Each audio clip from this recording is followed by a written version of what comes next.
Why is stretching of the hips important? During riding, the hip flexor muscles and the front of the hip play a very important part in maintaining the rider's position in the saddle because they link the pelvis and the spine to the thigh. And the thighs are what keep us connected with the horse during its forward motion. Especially in riders who ride with short stirrups, the demand on these muscles is quite great because they work from a shortened position, and muscles can generate a lot of power in the mid-range. If regular prolonged contraction of these muscles is not counteracted by stretching, they will become shortened, which leads to hip flexion contractures that cause the pelvis to rotate forward and the lumbar spine to be hollowed, which can hinder the seat in a neutral spinal position. Also, hip flexor tightness can be quite uncomfortable. Why is stretching of the abdominal muscles important?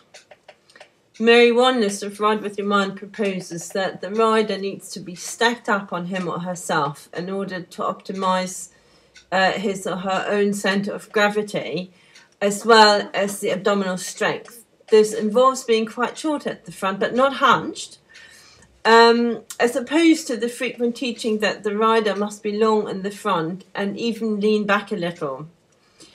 Being too open at the front makes the rider weak, and leaning back too far forces the rider to be behind the horse's movement almost permanently, in the worst case scenario using the reins to stay in balance and being unable to control the rise and the fall during rising trot independently from the horse's movement, and thereby the rider then relinquishes control over the speed.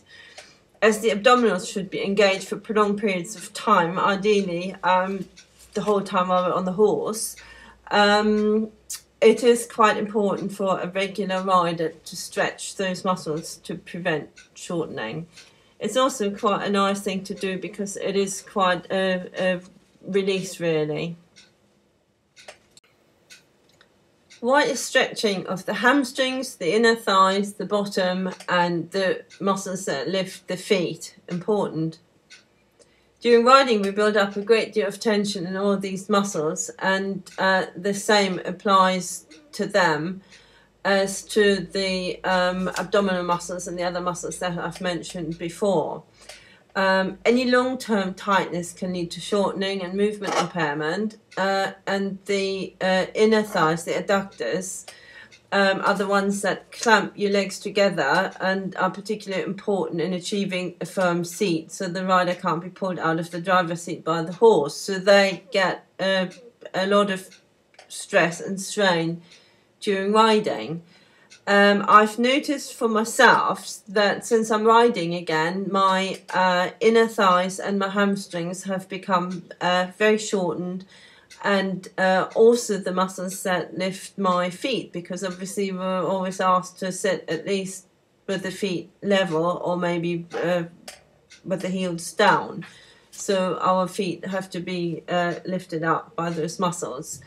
And all those I've noticed on myself have become very tight. I used to be able to do the splits before I started to ride again. Can't do that anymore. And bending forward is just getting that a little bit harder. And I do think that it is very important that we maintain that movement for riding as much as for our everyday life things that we do. Maybe some of you do exercises. So I think we need to work on that quite regularly to keep the range of motion going with those. We're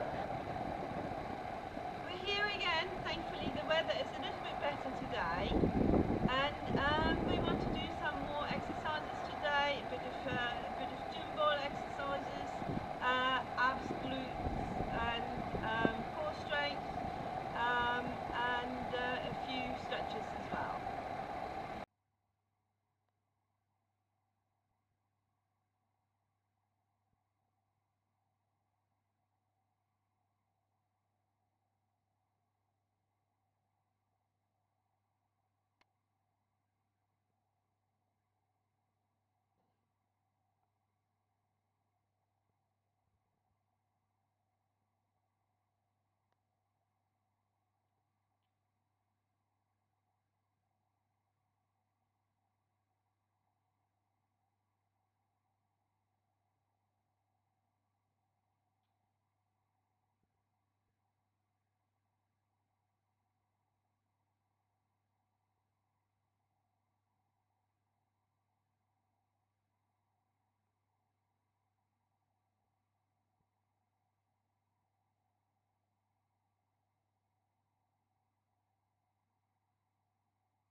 Okay, with this one, ideally, Lisa, you want to increase your stride length. So again, your front leg doesn't go with the knee beyond the toe.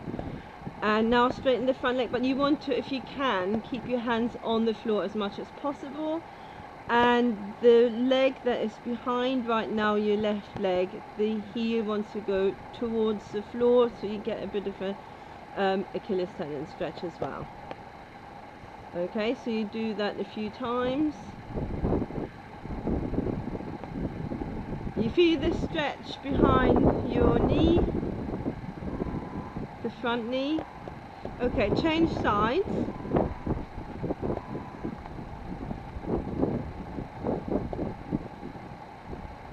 Okay, the same thing.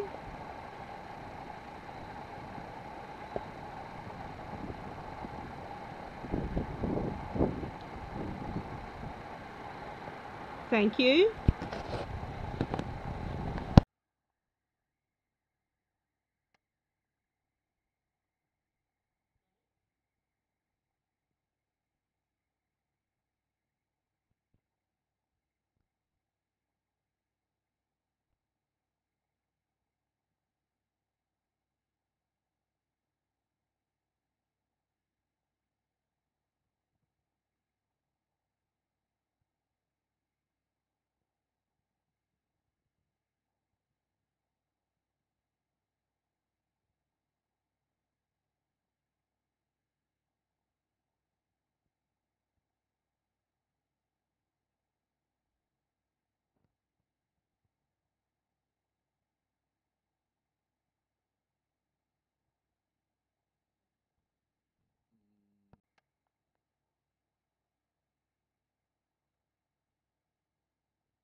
Exercise is a fairly basic hamstring stretch. What we're trying to achieve is with the knees straight. I got Lisa to roll down again head first, but in contrast to the other exercise that was done as a spinal mobility exercise, I want Lisa to stay down now and keep the hands as close to the mat as possible, and then you roll up again.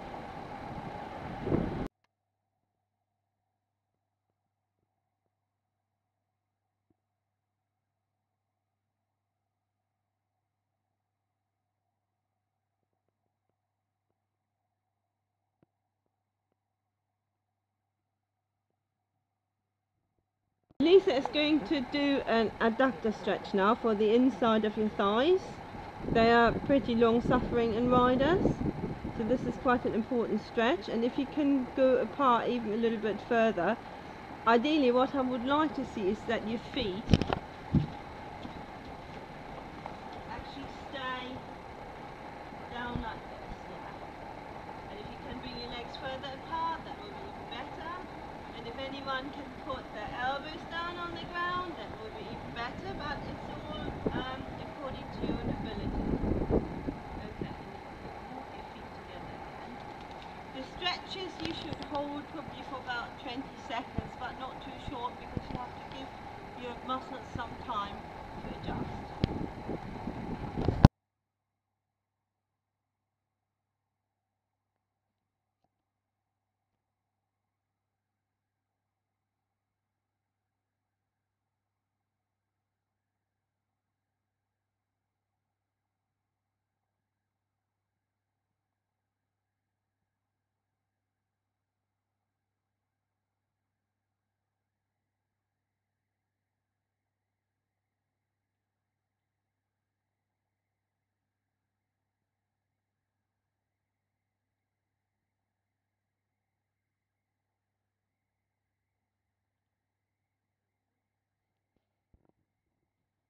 Lisa, we're starting with the down dog, yeah, and the way you want to be really is with your back a little bit flatter here. Lisa is still very stiff in her thoracic spine, but then we haven't really done anything about it yet. And your heels down if you can, and you look at your feet. So in this case now, the down dog is a little bit more like a stretch also for the hamstrings and the calves. Lisa, if you can go into the up dog now, just from there even straight into it if you want. Okay. It's the one that you've just done, the first one that you did. So you're on your hands. Yeah, that's the one. Okay. And you can either have, if you get cramp in your toes very easily, you have your toes like this. And if you don't, you can have them like this. And then you stretch the back of your feet again. And look up, Lisa, if you just look up there. And push up from here so you see your neck. So now we also have an abdominal stretch there in this position, and now we do the cobra. So the difference again between the cobra and the up dog is that the pelvis and the thighs are resting. This is the pose of the child, and at the moment I'm doing it not for the cat's entertainment, but to stretch the erector spinae muscles, which are these muscles here, all along the back, and they can get quite tight as well. The other muscles that we're stretching are the ones on the back of the foot, and this is quite nice just to stay like that. The back of the foot, as I said last time, gets tight because we have to pull our toes up all the time. Lisa, if you just come up and just stay sitting on your knees. Okay, this is another option just to stretch your the back of your feet. Okay.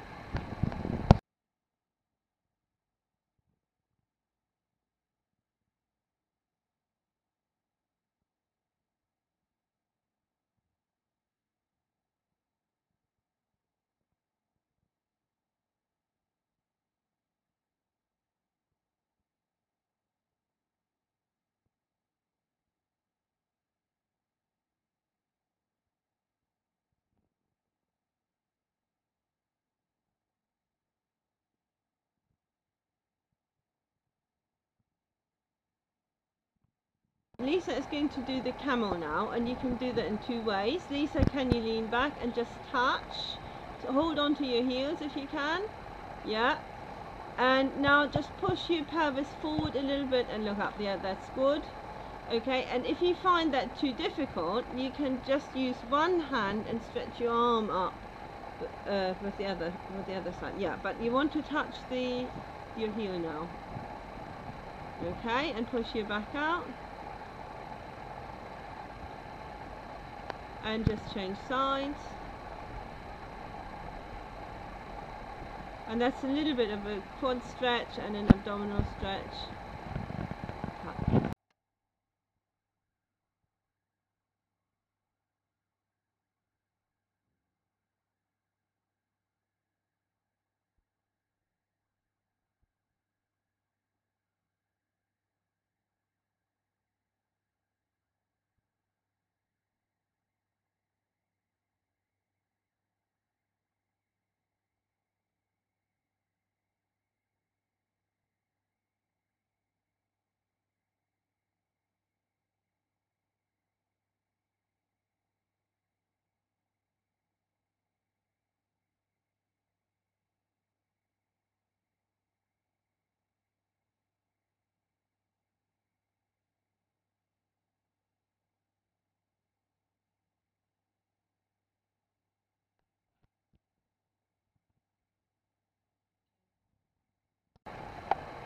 This is the butterfly, And that's an exercise that helps to stretch the adductors again.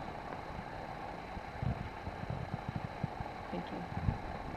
You hold your leg up there, and if you can hold it even a bit higher and a bit tighter. And now we just move the leg to and fro.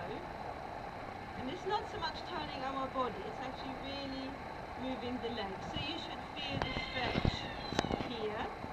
Can you feel it in your bottom? Yeah. Okay.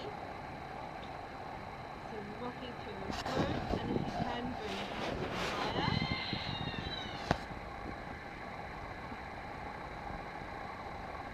And now see if you can kiss the baby. You can? Good. Okay, stay there.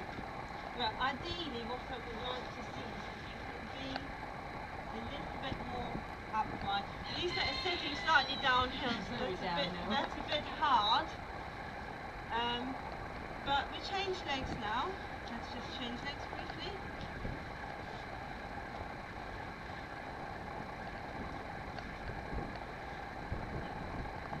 See if you can bring your hand up a bit more, the foot up a bit higher there.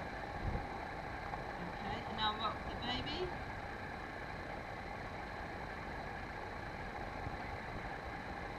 And bring it up a bit more. And see if you can kiss the baby.